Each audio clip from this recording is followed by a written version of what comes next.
ఒకరికొకరు.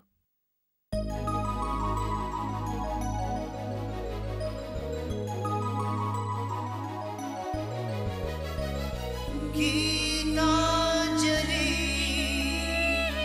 గీతాంజలి ఛం చెననన ఛం ఛం చెననన ఛం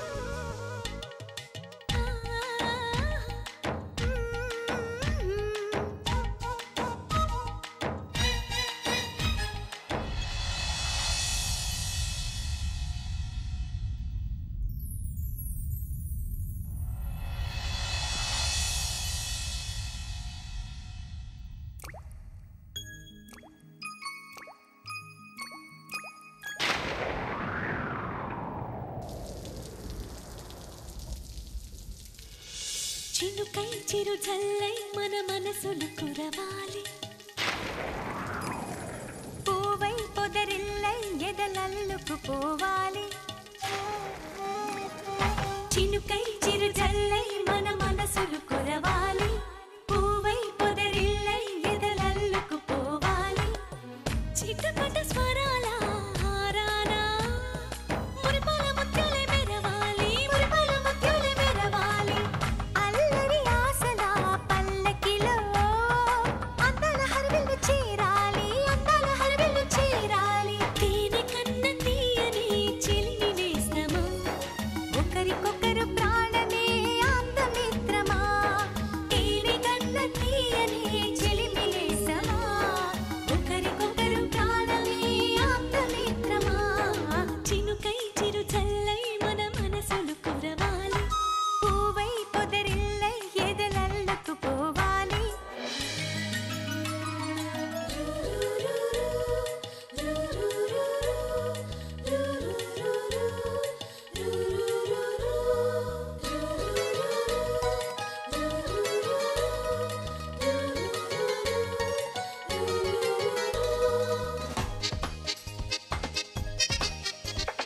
కొండపల్లి కొయ్య బొమ్మ నీకో బొమ్మ నాకో బొమ్మ కొయ్యపల్లి నెమలి కన్ను నీకో కన్ను నాకో కన్ను నిర్మలపట్నం బొమ్మల పలక నీకో పలక నాకో పలక చిన్నపట్నం బంగారు గొలుసు నీకో గొలుసు నాకో గొలుసు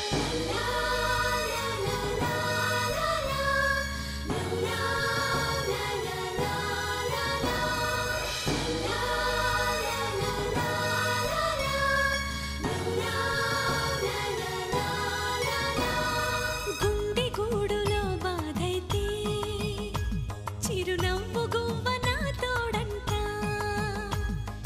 మండు వేసవే ముసిరేస్తే మంచు కొండ నీ నీడంట కంటి పాపల నవ్వుంటూ కన్నిటి బొట్టుని రానేమో చిన్నారి స్నేహం ముద్దంటూ నిరుపేద చెట్టుని కట్టావు ఎన్నెన్ని జన్మలకైనా మనం ఇలాగే పుట్టాలి తరాలు మారుతున్న గీతాంజలుండాలి ఎన్నెన్ని జన్మలకైనా మనం ఇలాగే పుట్టాలి తరాలు మారుతున్న గీతాంజలుండాలి గీతాంజలుండాలి గీతాంజలుండాలి చినుకై చిరు జల్లై మన మనసులు కురవాలి పూవై పొదరిల్లై ఎదలల్లుకు పోవాలి చిటపట స్వరాల హారానా మురిపాల ముత్యాలే మెరవాలి మురిపాల ముత్యాలే మెరవాలి అల్లరి ఆశల పల్లకిలో అందాల హరివిల్లు చేరాలి అందాల హరివిల్లు చేరాలి తేనె కన్న తీయని చిలిమి నేస్తమా ఒకరికొకరు ప్రాణమే అందమిత్రమా తేనె కన్న తీయని చిలిమి నేస్తమా ఒకరికొకరు ప్రాణమే అందమిత్రమా చినుకై మన మనసులు కురవాలి పూవై లలలాల ఎదలల్లుకు పోవాలి ఇల్లు ఖాళీ చేయడం ఎంత కష్టమో నీకు తెలియదు. ఇల్లు వెతకాలి, అది దొరకాలి, డబ్బులు సర్దుబాటు చేసుకోవాలి. ఆగాగు. ఇల్లు దొరకడం కష్టమేమో నాకు తెలియదు గాని నీకు డబ్బులు దొరకడం మాత్రం కష్టం కాదు. నేనెలాగో అత్తారింటికి వెళ్ళిపోయానుగా, మా పుట్టింటికి వెళ్ళి మా డాడీ దగ్గర కన్నీరు కార్చు. ఆయన డబ్బులు కురిపిస్తారు. బాబాయ్ని నేను డబ్బు అడగలేదు. అడుక్కో. అడగకుండానే ఇచ్చారా? అవును, వద్దంటున్నా ఇచ్చారు. ఆయన డబ్బు ఎక్కువ ఇస్తే నీకు సిగ్గు తక్కువై తీసుకున్నావా? గీత, ఏ రోషం వచ్చిందా? పౌరుషం పొడుచుకొచ్చిందా? అంత రోషం పౌరుషం ఉంటే ఇల్లు ఖాళీ చేసి మాట్లాడు. ఏ మాట్లాడవే? ఇల్లు అంటే నోరు పడిపోయిందా? లాస్ట్ అండ్ ఫైనల్గా చెప్తున్నా, నీకు 24 గంటలు టైం ఇస్తున్నాను. ఈలోగా మర్యాదగా ఇల్లు ఖాళీ చేసి వెళ్ళిపో. లేదంటే నేను రోజూ వస్తాను. నా మాటలతో చంపేస్తాను. జాగ్రత్త.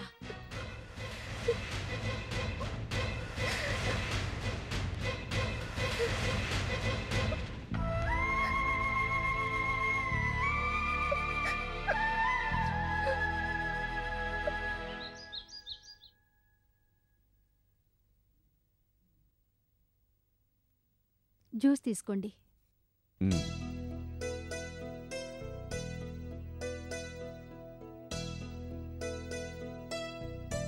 గీత వెళ్ళి చాలాసేపు అయింది, ఇంకా రాలేదేంటి? వెళ్ళింది పుట్టింటికి కదండి, సాయంత్రం వరకు ఉండొస్తుందేమో. పుట్టింటికి వెళ్ళిందని నువ్వంటున్నావు, కానీ ఎక్కడికి వెళ్ళింది కన్ఫర్మ్డ్గా తెలియదుగా. ఓసారి ఫోన్ చేయకూడదు? అబ్బా, మీకు ఈ మధ్య డౌట్లు ఎక్కువైపోతున్నాయండి. సరే, మీ తృప్తి కోసం చేస్తాను. ఇవ్వండి ఫోను.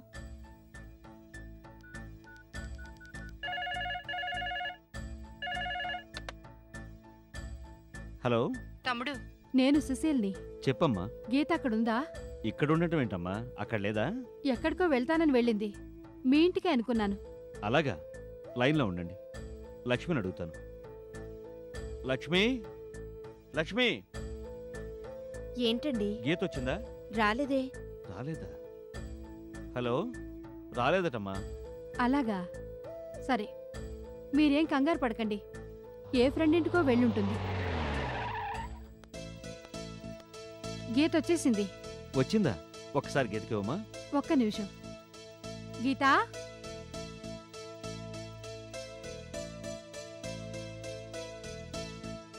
ఏంటత్తయ్యా? మీ నాన్నగారమ్మా, మాట్లాడు. హలో. గీత, ఎక్కడికి వెళ్ళావమ్మా? మనింటికి. మనింటికా? అదే, మాధవి ఉంటున్న మనింటికి. అక్కడికి ఎందుకు వెళ్ళావు? మాధవిని ఇల్లు ఖాళీ చేయమని చెప్పడానికి. మాధవిని ఇల్లు ఖాళీ చేయమన్నావా? అవును. మీరు మళ్ళీ ఉండమనంటే నా మీదొట్టు.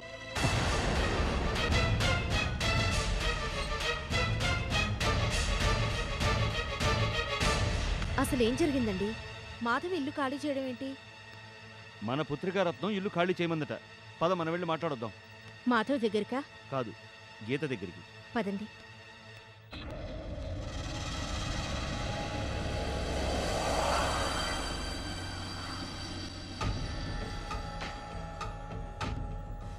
నా పాచిక పారిందన్నమాట. మంగమ్మ తడాకా. నేను గురి చూసి కొడితే కరెక్ట్గా తగులుతుంది.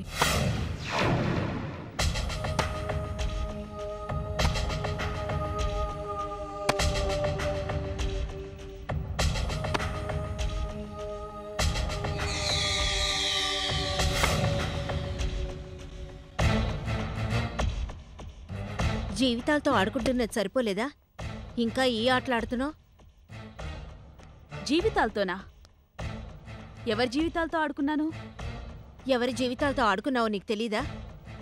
నిన్న జరిగిన గొడవ మనసులో పెట్టుకుని ఈరోజు మాధవిని ఇల్లు ఖాళీ చేయమంటావు. జీవితాలతో ఆడుకోవడం కాదా? ఓ, ఆ విషయం మాట్లాడడానికొచ్చారా? అవును, అసలే తల్లిదండ్రి పోయారు.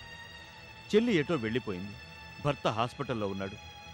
రోజు గడవడానికే కష్టంగా ఉన్న టైంలో ఇల్లు కూడా లేకపోతే ఎలాగమ్మా?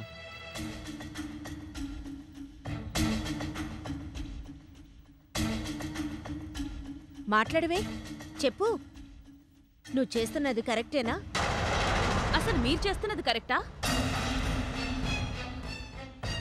అదెవరు, నేనెవరు? దాన్ని గురించి నన్ను నిలదీస్తున్నారు. దాన్ని ఇల్లు ఖాళీ చేయమన్నానని నా ఇంటికొచ్చి గొడవ చేస్తున్నారు. దానిమీద సానుభూతి చూపిస్తూ నన్ను భూతాన్ని చేస్తున్నారు. దానిమీద ప్రేమ ఒలకబోస్తూ నా మీద నిప్పులు కురిపిస్తున్నారు. అసలు మీ కూతుర్ని నేనా అదా? గీతా, మమ్మీ, ఇది నా అత్తారిల్లు. అత్తారింట్లో గొడవ చేసి పరువు తీయకూడదని మీరే చెప్పారు. నేను కూడా అత్తారింటి పరువు నిలబెట్టాలనే అనుకుంటున్నాను. కనుక ఇక్కడికొచ్చి అరవద్దు, నన్ను అరిపించొద్దు. నీ అత్తింటి పరువు తీయటం మాకు మాత్రం మంచిదా చెప్పు? మేము వచ్చింది నీతో గొడవ పట్టానికో ఈ ఇంటి పరువు తీయటానికో కాదమ్మా.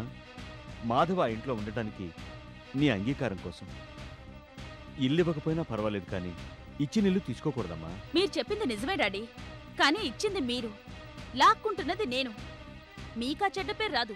నీకు రావడం కూడా మంచిది కదమ్మా. నాకెలాగూ వచ్చిన చెడ్డ పేరు వచ్చింది డాడీ. ఆ దేవుడే నాకు శిక్ష వేస్తాడని అది నన్ను అన్నప్పుడు నేనెందుకు ఊరుకోవాలి? ఆ మాట అనిపించుకున్నది నువ్వు. అవమానం చేస్తే ఊరుకుంటారా? కరెక్ట్ మమ్మీ, ఇప్పుడు కరెక్ట్ మాట అన్నావు. అవమానం చేస్తే ఊరుకోరుగా. మరి దాని మొగుడు చేసిన అవమానానికి నేనేం చేయాలి? రాంబాబు నిన్ను అవమానించాడా? ఎప్పుడు? హనీమూన్కి వెళ్ళినప్పుడు. అరకులో అవమానించాడా నిన్ను? అవును, హోటల్లో నలుగురు ముందు నిలబెట్టి నానా మాటలు అన్నాడు.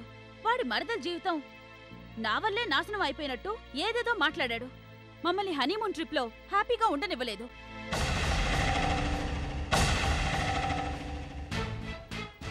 దానికి నేను చేసిన అవమానానికి అది నన్ను శపించడం కరెక్ట్ అయితే, దాని మొగుడు నాకు చేసిన అవమానానికి నేను ఇల్లు ఖాళీ చేయించడం కరెక్టేగా? చెప్పు మమ్మీ. వీళ్ళందుకే హనీమూన్ నుంచి తొందరగా వచ్చేసారన్నమాట. అది కాదమ్మా. ఇంకేం మాట్లాడకండి డాడీ.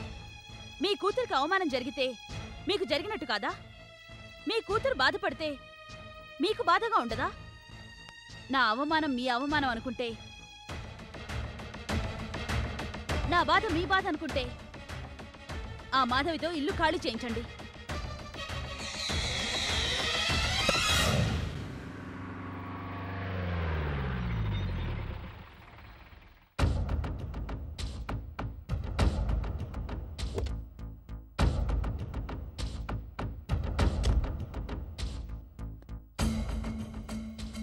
ఏంటి నాన్నగారు అంత అర్జెంటుగా రమ్మని ఫోన్ చేశారు? అబద్ధం ఎలా చెప్పాలో నీ దగ్గర నేర్చుకుందామని. ఏంటి నాన్నగారు మీరు అంటున్నది? నిజంరా, మీరు హనీమూన్కి అరకు వెళ్ళినప్పుడు అక్కడ ఏం జరిగింది? ఏం జరగలేదే. ఏం జరగలేదా? మరి అంత తొందరగా ఎందుకు వచ్చేసారు? అప్పుడే చెప్పాం కదా నాన్నగారు, గీత వెళ్ళిపోదాం ఉంది, వచ్చేసాం. గీత ఎందుకు వెళ్ళిపోదా ఉంది? యాక్సిడెంట్ జరిగిందని చెప్తే కంగారు పడతారు. అసలే హార్ట్ పేషెంట్, ఏం చెప్పాలి? ఏం చెప్పి తప్పించుకోవాలా అని ఆలోచిస్తున్నావా? నువ్వేం చెప్పినా నేను నమ్మనురా, ఎందుకంటే నాకు అసలు విషయం తెలిసిపోయింది.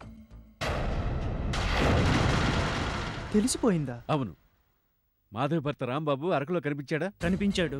రోడ్డు మీద గీతను అవమానించాడా? అవమానించాడు. అందుకేగా మూడు పాడైపోయి గీత వెళ్ళిపోదా ఉంది. చెప్పరా, అందుకేగా మీరు వచ్చేశారు. దీని గురించి ఇంతలా మాట్లాడుతున్నారు? అంటే ఇది కాక వేరే విషయం ఉందా? ఇంకేం లేదు, ఈ మాత్రానికి ఇంతలా అడగాల అంటున్నాను. నీ మైండ్లో అది ఇంత మాత్రమేరా, కానీ గీత మైండ్లో అది పెద్ద ప్రాబ్లం. గీత అది మైండ్లో పెట్టుకుంది. నిన్న జరిగిన గొడవ దానికి తోడైంది. టోటల్గా అది పెరిగి పెద్దదైంది. చివరికి గీత పాపం మాధవిని ఇల్లు ఖాళీ చేయమంది. ఏ ఇల్లు? అదే మీ మామగారు వాళ్ళు ఉండటానికి ఇచ్చిన ఇల్లు ఉంది కదా, ఆ ఇల్లు. మై గాడ్, ఇంత జరిగిందా?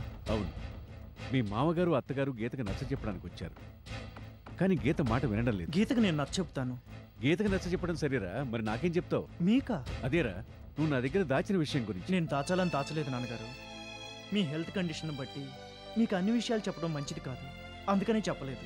అంతేకాని మీ దగ్గర అబద్ధం ఆడాలని కాదు. నేను ఏదైనా పొరపాటు చేశానని మీరు అనుకుంటే నన్ను క్షమించండి. తండ్రి కొడుకుల మధ్య క్షమాపణలు ఏమిట్రా? నా దగ్గర దాచావనే బాధతో ఉండబట్టలేక అడిగేశానంతే. పద వెళదాం, అక్కడేం జరుగుతుందో.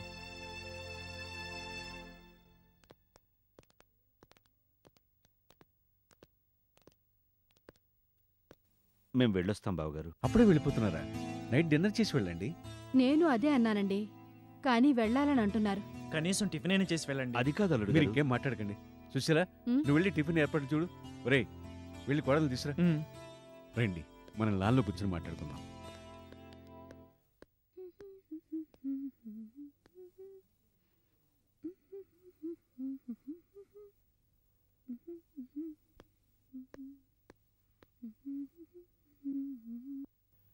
గీత, వచ్చేంతసేపు అయింది? చాలాసేపు అయింది. పాటలో లీనమైపోయాను. అందుకే మిమ్మల్ని గమనించలేదు. సారీ. మన ఇద్దరి మధ్య సారీ ఎందుకు గాని ఒక విషయం అడగనా? ఏంటి? కోపం రాదుగా? కోపం వచ్చే విషయం అయితే అడగడం ఎందుకు? అయితే వద్దులే. పర్వాలేదు, చెప్పండి. కోపం తెచ్చుకోనని ప్రామిస్ చేయి. ముందరి కాళ్ళకి బంధమా? కాదు, బాంధవ్యానికి బంధం. ఇంతకీ ఏంటి విషయం? నువ్వు ప్రామిస్ చేయిందే. సరే, ప్రామిస్ చెప్పండి. నీకు సంగీతం అంటే ఇష్టం. అసలు నీ పేరే సంగీతంలో ఉంది. అంతలా సంగీతంతో అటాచ్మెంట్ ఉన్న వాళ్ళ మనసు చాలా సున్నితంగా ఉంటుందంటారు. ఎంత సున్నితంగా అంటే గట్టిగా మీటితే వీణతీగ తెగిపోతుందే, అంత సున్నితంగా. నీ మనసు కూడా అంత సున్నితమైందేనా? ఇది అడగడానికి ప్రామిస్ చేయించుకున్నారా? కాదు, చెప్పు. అసలు ఈ డౌట్ మీకెందుకు వచ్చింది? ఏం లేదు, నీ మనసు కూడా సున్నితమైందైతే మాధవిని ఇల్లు ఖాళీ చేయమని చెప్పవుగా. అదిగో నీ కోపం వస్తుంది. ఎందుకేనా ముందరి కాళ్ళకి బంధం వేశారు? చెప్పాగా, మన బాంధవ్యానికి బంధం వేస్తున్నానని. మన బాంధవ్యం బాగుండాలంటే ఈ విషయం ఇంకెప్పుడు అడగండి. అంతేనా? అంతేకాదు, నా మనసు వీణ తీగంత సున్నితమైనదే. అందుకే కరెంటు తీగ తగిలితే తట్టుకోలేదు, విరవిల్లాడిపోతుంది. ప్రస్తుతం నేను ఆ షాక్లోనే ఉన్నాను, ఇంకా తేరుకోలేదు.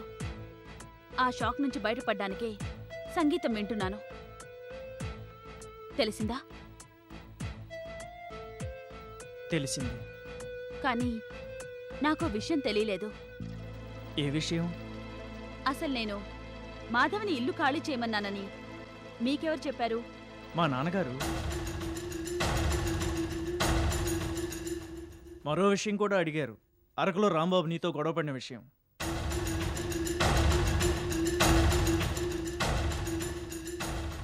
అరకులో జరిగింది నాన్నగారికి చెప్పొద్దన్నా కదా, ఎందుకు చెప్పావు? చాలా బాధపడ్డారు. నేను చెప్పలేదు. మరి ఆయనకి ఎలా తెలిసింది? ఏమో. ఇందాక మమ్మీ డాడీతో ఆర్గ్యుమెంట్ జరిగింది. అప్పుడు ఆవేశంలో ఆ మాట అన్నాను. అప్పుడేమైనా మీ నాన్నగారు విన్నారేమో. ఏమో, విన్నారేమో. మామగారు చాలా మంచివారు అనుకున్నాను. ఆయనకి ఇలాంటి అలవాట్లు కూడా ఉన్నాయన్నమాట. ఎలాంటి అలవాట్లు? అదే, చాటు నుండి వినే అలవాటు. గీత, మా నాన్న ఎలాంటి వారో నీకు తెలీదా? ఇక్కడ మాట్లాడిన విషయం ఎక్కడో ఉన్న ఆయనకెలా తెలుసుంటుంది? ఆ టైంకి ఏదో పని మీద ఇటువైపు వచ్చి ఉంటారు, వినుంటారు. అంతేగాని అంత నీచమైన అలవాటు మా నాన్నకేం లేదు. నీ డాడీకి ఉందేమో. ఏమండి, మా డాడీనంటే ఊరుకోను. మరి మా నాన్న అంటే నేను ఊరుకుంటానా? సరే, ఇద్దరి గురించి ఏమీ అనుకోవద్దు. అయినా మాధవి వాళ్ళు మా ఇంట్లో ఉండడం నాకు ఇష్టం లేదు. అందుకే ఖాళీ చేయించాలనుకున్నాను. ఇంత మాత్రం దానికి అంత రాద్ధాంతం దేనికండి? ఓకే, కాంప్రమైజ్ అయిపోదాం. ఉమ్. ఆల్రెడీ లాన్లో మన కోసం నలుగురు ఎదురు చూస్తున్నారు. నలుగురా? ఎవరు? నిన్ను కన్నవాళ్ళు, నన్ను కన్నవాళ్ళు. మరి మనం ఎప్పుడు కన్నవాళ్ళం అవుతాం? కలలు కనకండి, పదండి. గీత, గీత.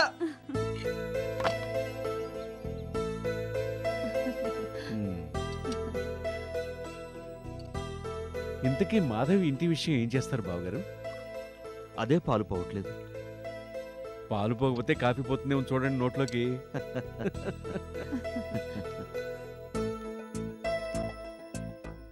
గీత వస్తోంది, ఆ విషయం ఇంకా మాట్లాడకండి.